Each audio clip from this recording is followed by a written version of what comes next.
Chào mừng các bạn đã đến với MMA Talk Hub. Tôi là Phương Đoàn, General Manager của Infinity Việt Nam. Đến với buổi trao đổi MMA Talk Hub hôm nay, có một khách mời rất là hay sẽ trao đổi với các bạn những cái chủ đề rất là thú vị. Chào Phương, chào MMA Talk Hub và tất cả các bạn. Mình tên là Vivian, hiện tại đang công tác tại Suntory Mexico Việt Nam Paris và mình đang phụ trách mảng IMC. Vivian nè, sáng giờ đi trên đường từ nhà qua bên đây, chắc là mình không thể nào thiếu được một cái yếu tố quan trọng trên đường đi. Đó là chúng ta kết nối với lại điện thoại và kết nối một trong những cái platform như là mạng xã hội hoặc là âm nhạc, đúng không? Đúng rồi, trên đường đi thì mỗi một ngày đi làm mình đều nghe nhạc hết, đi và về. Rồi hoặc là vào những giờ nghỉ ngơi, buổi trưa, hoặc là tối về khi mà mình ngồi làm việc mình cũng mở nhạc. Thì tùy vào tâm trạng và tùy vào cái khúc đấy mình cần phải tập trung suy nghĩ như thế nào mà mình sẽ chọn những thể loại nhạc khác nhau. Thực ra đối với Phương, âm nhạc thì cũng như là thức ăn vậy đó, nhưng mà nó là thể loại thức ăn tinh thần. Tại vì chúng ta thấy là nói về ẩm thực thì có rất là nhiều loại ẩm thực của các miền khác nhau, rồi cũng chia ra theo từng khẩu vị của đầu bếp mà chúng ta sẽ có những cái menu khác nhau. Như vậy thì khi mà chúng ta nói về âm nhạc thì chúng ta cũng sẽ thấy là có rất là nhiều thể loại âm nhạc, và cũng tùy vào tâm trạng của chúng ta mà chúng ta sẽ có những cái lúc chúng ta nghe nhạc vui, có lúc chúng ta nghe nhạc là chúng ta hơi buồn một tí, hơi tỉnh một tí, và cũng có lúc chúng ta sẽ nghe nhạc theo seasonal, ví dụ như là Christmas này, hay là nhạc New Year này. Vivian cũng là một cái người mà đã làm trong cái ngành truyền thông này khá là lâu đó, thì Vivian chắc chắn là sẽ tham gia vào rất là nhiều project mà kết hợp giữa nhãn hàng với lại âm nhạc. Thì Vivian có thể chia sẻ cho khán giả của MMA Talk Hub một vài cái kinh nghiệm của mình khi mà mình thực hiện những cái chiến dịch như vậy không?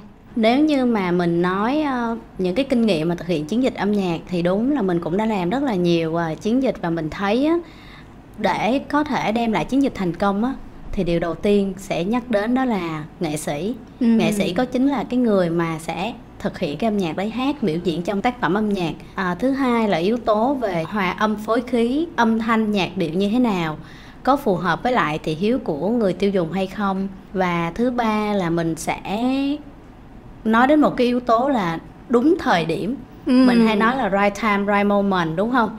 Đúng người, đúng thời điểm. Vậy thì nếu như mà mình tung vào những cái dự án âm nhạc mà đúng vào cái thời điểm, hoặc là nó thể hiện một cái gì đấy cá nhân của bạn nghệ sĩ, có thể là bạn nói về cái cuộc đời của bạn nhưng tất cả mọi người cũng đều có một cái đồng cảm giống vậy, thì nó sẽ đem lại thành công rất là lớn.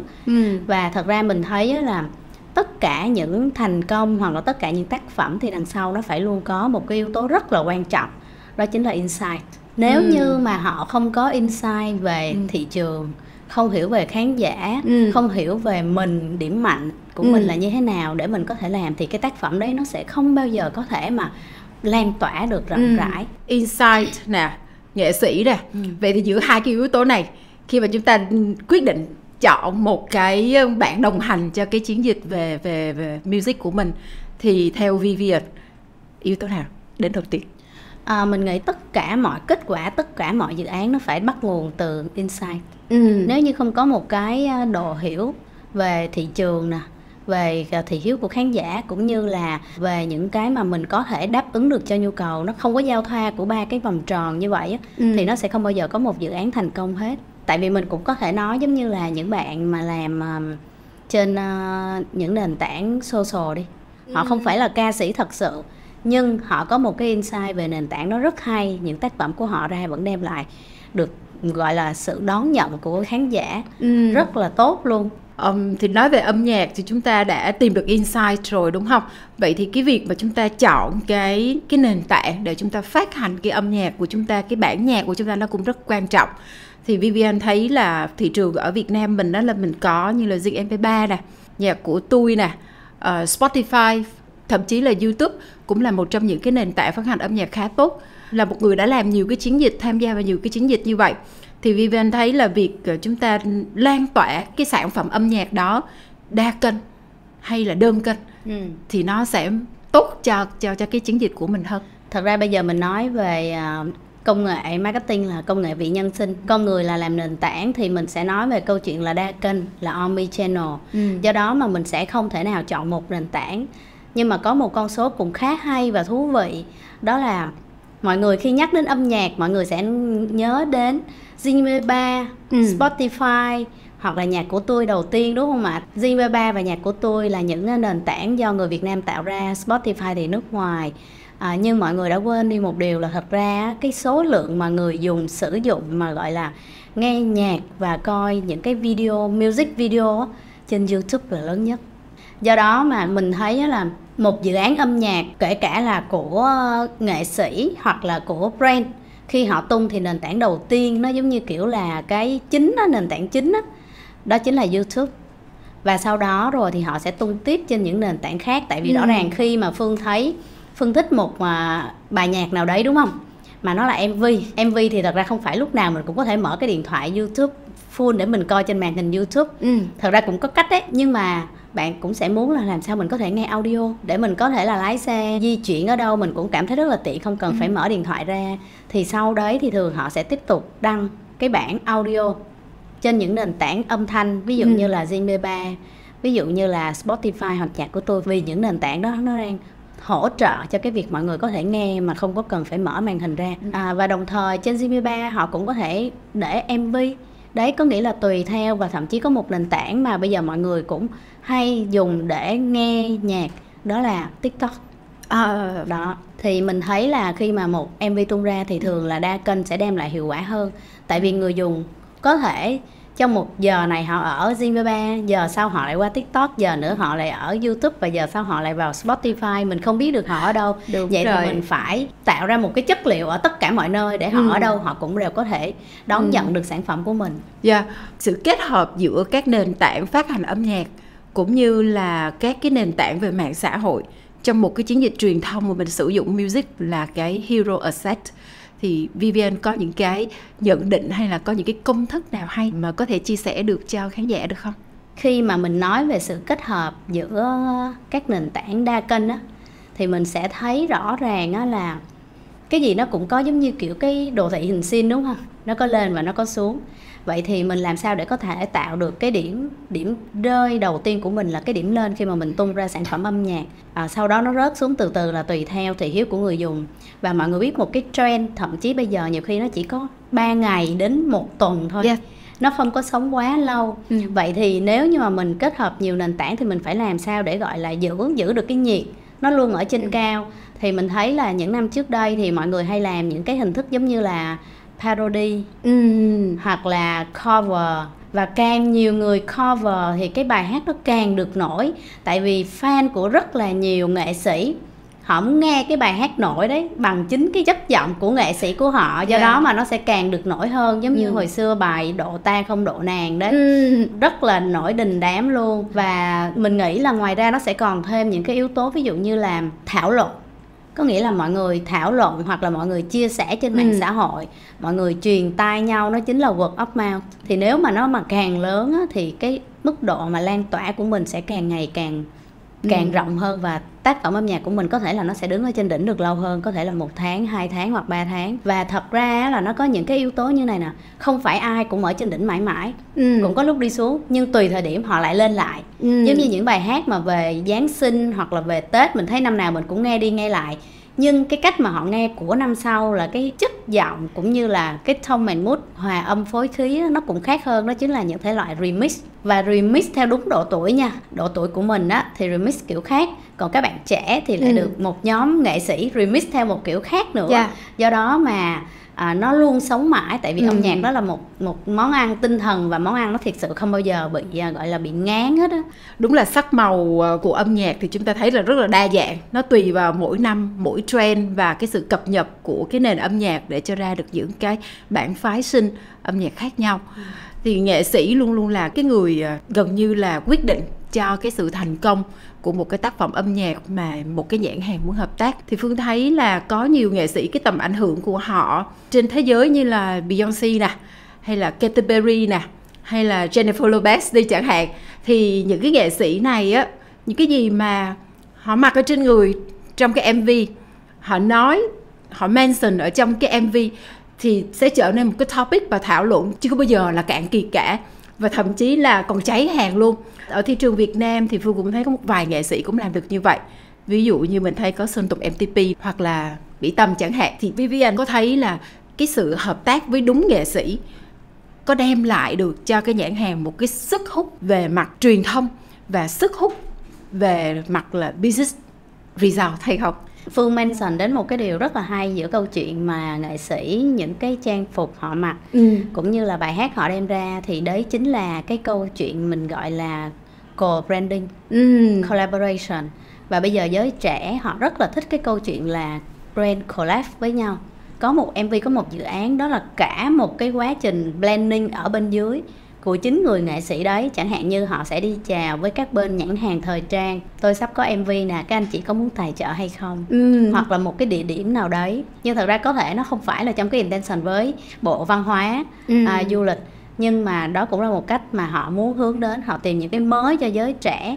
Nếu như mà coi một MV bình thường mà không ai nói, đôi khi các bạn sẽ không nhận ra. Đó là có những cái địa điểm này hay, hoặc những bộ sưu tập. Nhưng kế hoạch marketing đằng sau khi MV được tung ra, đó là cái cách mà làm cho người dùng cảm thấy nó rất hay, bộ đồ này rất đẹp, em muốn có bộ đồ này thì sao, em mua ở đâu, hoặc là cái địa điểm này rất đẹp, một ngày nào đó em phải đến quay. Thì tất cả là kế hoạch marketing để họ làm gì? Họ làm những cái chất liệu để lan tỏa. Tại vì khi mọi người nói về nhiều cái đấy thì mọi người phải làm gì? Quay trở lại coi MV. Để coi thử coi là ok, bạn đó phối như thế nào, mặc làm sao, hoặc là bạn đó quay ở cái địa điểm đó, cái góc quay như thế nào đẹp, chụp hình như thế nào đẹp. Thì đó là cái cách mà họ làm để cho MV càng ngày càng nổi. Tại vì càng nhiều người vẫn thảo luận, vẫn nói, vẫn nghe, vẫn coi thì MV sẽ còn ở trên đỉnh. Còn nếu như mà một khi ra rồi xong không ai nhớ gì đến thì mình hay dùng từ là flop đó. Đó. Và thậm chí có thể là những cái câu chuyện kế hoạch marketing của họ sẽ liên quan đến những talent ở trong MV cũng có, hoặc là họ làm những cái meme. Thì tất cả là có một đội ngũ content ở đằng sau để họ có thể làm cho đẩy cho được MV đó càng ngày càng hot. Như vậy là ngoài cái chuyện mà nhãn hàng hợp tác với lại nghệ sĩ có một cái chiến lược truyền thông riêng của nhãn hàng, thì bản thân nghệ sĩ họ cũng phải có một cái kế hoạch truyền thông riêng cho cái sản phẩm của họ. Đúng rồi. Thì thành ra là nó không phải là may mắn đâu các bạn. Đó là cả một cái sự chuẩn bị rất là kỹ lưỡng đằng sau. Và mỗi một cái nền tảng thì Phương cũng thấy là nghệ sĩ cũng leverage những cái chất liệu khác nhau để phù hợp với từng cái nền tảng. Như vậy thì Vivian có thể chia sẻ thêm là đâu là những cái matrix để mà giúp đo lường một cái sản phẩm âm nhạc mà có sự kết hợp giữa cả nghệ sĩ và nhãn hàng thành công không? Nếu như mà mình nói về yếu tố để đo lường một tác phẩm kết hợp giữa nghệ sĩ với nhãn hàng có thành công, thì mình nghĩ đầu tiên đó chính là lượt xem. Obviously. Yes. Nhưng nó sẽ có một cái là trong vòng 24 tiếng bạn đã tiếp cận được bao nhiêu. Thông thường khi mà các nghệ sĩ họ tung ra một MV, họ hay có cái phần mà premiere. Họ sẽ chiếu trước. Vậy thì trong cái lúc chiếu đó, CCU, những người xem cùng một thời điểm là như thế nào, để thể hiện được cái độ hot của MV. Đó chính là những yếu tố mà sẽ đo lường. Ngoài ra có những cái yếu tố khác mà mình nghĩ là nhãn hàng nào cũng mong muốn, và thật ra nghệ sĩ nào cũng mong muốn, đó là làm sao trong vòng 24 tiếng hoặc là lâu hơn là trong vòng 2 ngày tác phẩm của mình có thể lên được trending. Tại vì khi mà mình lên trending là không phải chỉ là khán giả gọi là fan của nghệ sĩ đấy, hoặc là những người mà thích brand họ coi, mà sẽ còn là những đối tượng khác nữa. Họ sẽ tiếp cận được rất là nhiều đối tượng, thì MV nó sẽ càng ngày càng được lan tỏa nhiều hơn. Và ngoài ra là những yếu tố ví dụ như là đo về lượt thảo luận nè, tương tác của mọi người, hoặc là lượt đề cập đến chiến dịch đấy của MV đấy như thế nào. Kể cả bây giờ như trong TikTok có những cái gọi là những cái mẫu để mọi người làm những cái video hoặc là lồng cái nhạc vô. Nhiều khi là cái hình ảnh nó không ăn nhậu gì, mà tại cái nhạc nó đang hot quá, tôi bỏ cái nhạc đó vô là tự nhiên cái clip của tôi được lên. Thì đó cũng là một cách hiệu để làm cho MV của mình được viral hơn. Nhưng mà nó phải là đến, cái đấy là đến từ người dùng. Người dùng họ phải thích thì họ mới có thể phản ứng lại theo cái chiều hướng tốt như vậy. Vì theo quan điểm cá nhân của Vivian, đối với cái nền âm nhạc hiện tại ở Việt Nam, thì Vivian có thấy là đâu là cái cơ hội tiếp theo để chúng ta có thể là đưa ra được những cái dự án và hợp tác giữa nghệ sĩ với lại nhãn hàng tốt hơn? Thật ra mình không chuyên sâu quá về âm nhạc, nên nếu mà mình nhận định thì cũng sợ là múa rìu qua mắt thợ với các nhạc sĩ rồi các bạn nghệ sĩ, mà mình sẽ nhận định theo hướng của người tiêu dùng. Thì thật ra có một yếu tố bây giờ mà nãy giờ mình cũng không có nói đến nhiều, mà lúc đầu Vivian có nói đến ấy, đó chính là TikTok. Thì thật ra mình biết TikTok là một cái nơi nó giống như cái xã hội thu nhỏ của mình ở ngoài đời, và đấy cũng là một cái nơi tạo trend rất là hay, và mọi người thích những cái thể loại nhạc ở trên đấy. Và bản thân mình đi, theo kiểu là theo trend, các bạn thích cái gì hoặc là mình thấy cái đó đang hot, mình nghe mình thấy hay, mình cũng thích được trong khoảng thời gian đấy, nhưng sau đấy thì nó sẽ không quay trở lại, tại vì nó không phù hợp với lại gọi là độ tuổi cũng như là với insight của mình. Đó thì mình nghĩ, nhưng mà quan trọng khi họ ra, họ chỉ cần rất là nhiều người biết đến về tên tuổi của họ là như vậy là được rồi. Và có một cái yếu tố nữa mà mình nghĩ á, nó sẽ giúp cho các bạn nghệ sĩ nổi lên rất là nhanh, đó là họ có một cái biệt danh á, có cái tên đó là hit maker. Bạn nào mà tạo ra được nhiều hit trong khoảng thời gian tự động được thành hit maker, và thật ra mai mốt ra một cái bài có flop cũng vẫn được accept. Một cái yếu tố nữa mà mình nghĩ đó cũng là một cái trend hiện tại, đó chính là làm sao mà kết hợp sáng tạo trong môi trường AI bây giờ. Thì mình nghĩ là AI là một trong những yếu tố mà bây giờ tất cả mọi người không thể chối bỏ. Mình chỉ chối bỏ nếu như mình không biết làm sao sử dụng AI để giúp cho mọi thứ nó được tốt hơn. Thì mình thấy nếu như mà ứng dụng AI vào trong sản xuất âm nhạc á, thì nó sẽ giúp cho các nghệ sĩ tìm ra được insight của khán giả một cách nhanh nhất, đúng nhất, chuẩn nhất. Rồi ngoài ra AI cũng sẽ giúp là có thể là có được những cái ý tưởng ban đầu. Và thậm chí là bây giờ có những AI mà họ có thể viết được lời luôn cho nghệ sĩ luôn. Và sau khi viết lời xong, mình sẽ là người fine tune lại cho phù hợp. Thì mình cũng sẽ có AI sẽ giúp là hòa âm phối khí. Thì thật ra cái khoảng thời gian đấy nó sẽ rút ngắn được cái quá trình sản xuất MV rất là nhiều. Và cuối cùng là AI sẽ giúp cho câu chuyện là quảng cáo. Tại vì bây giờ các quảng cáo của các nền tảng lớn họ đều ứng dụng AI hết. Thì dựa trên AI đó họ cũng hiểu về hành vi người dùng, họ có thể đưa những cái thông điệp theo kiểu là contextual targeting, mà nó theo kiểu là một cái trích đoạn, một cái đoạn ngắn nào đấy của MV mà nó phù hợp với những ngữ cảnh mà họ đang coi. Thì đó cũng là một cách rất là hay để MV ngày càng được tiếp cận đến nhiều người hơn. Buổi trao đổi với Vivian sáng nay rất là thú vị cho một cái chủ đề mà nói về âm nhạc, cũng là cái sự hợp tác giữa nghệ sĩ với lại nhãn hàng khi mà sử dụng cái chất liệu âm nhạc trong truyền thông. Thì Phương cũng thấy là có thể đúc kết lại một vài cái keywords mà nãy giờ chúng ta có trao đổi với nhau. Đầu tiên chúng ta phải hiểu về insight.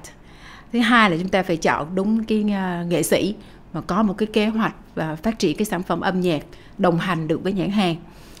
Thứ ba là chúng ta có một cái develop ra được những cái metric để mà đo lường được cái hiệu quả của cái chiến dịch đấy, như là phải tập trung vào số lượng view nè, rồi làm sao chúng ta có thể tạo ra được nhiều trend, chúng ta tạo được nhiều thảo luận, là chúng ta chọn được những cái platform để mà có thể giúp cho cái sản phẩm âm nhạc của mình trở nên là nó nổi trội hơn. Kết hợp với AI thêm thì chúng ta sẽ thấy là cái tính efficiency và effectiveness của một cái MV mà có sự hợp tác với nhãn hàng nó sẽ tốt hơn rất là nhiều. Rất là cảm ơn Vivian cho cái buổi talk show này.